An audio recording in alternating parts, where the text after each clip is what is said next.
నిన్న ముఖ్యమంత్రి గారు ఇంత వరదలు వస్తుంటే వీడియో కాన్ఫరెన్స్ పెట్టి అత్యవసరంగా రివ్యూ చేయాల్సిన ముఖ్యమంత్రి ఆయన మూసీ సుందరీకరణ రివ్యూ చేస్తున్నాడు. ఇవాళ పొద్దున్న లేచి ఆటల పోటీల గురించి రివ్యూ చేస్తుంది. ఒక దిక్కు ప్రజల ప్రాణాలు పోతున్నాయి, తాగడానికి నీళ్లు లేవు. హవేలీ గన్పూర్ లో నిన్నటి నుంచి కరెంటు లేక 7 గ్రామాల ప్రజలు మంచి నీళ్లు లేక వర్షపు నీళ్లను ప్లేట్లలో గ్లాసులలో పట్టుకొని తాగుతున్న పరిస్థితి ఉన్నది. ఇవాళ రేపు అంటు రోగాలు ప్రబలేటువంటి అవకాశం ఉంది. వచ్చే 24 గంటలు ఇంకా పెద్ద ఎత్తున వర్షాలు ఉన్నాయని వాతావరణ శాఖ చెప్తా ఉంది. ప్రజలు ఇబ్బందుల్లో ఉన్నారు.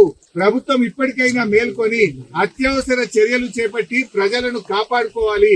ప్రజలకు త్రాగునీరు అందించండి. ప్రజలకు అవసరమైన ఆహార పొట్లాలను పంపించండి. హెలికాప్టర్లను అందుబాటులో పెట్టండి. ఎందుకంటే బాగా తడిచి ఉన్నది, ఇప్పటికే నీటి ప్రవాహం ఉంది. ఇంకా వర్షం ఏమన్నా కొద్దిపాటి వర్షం ఎక్కువ పడ్డా కూడా మరి చెరువులు గాని తెగేటువంటి ప్రమాదం ఉంటది కనుక అన్ని జాగ్రత్తలు ప్రభుత్వం తీసుకోవాలని చెప్పి కోరుతా ఉన్నాం.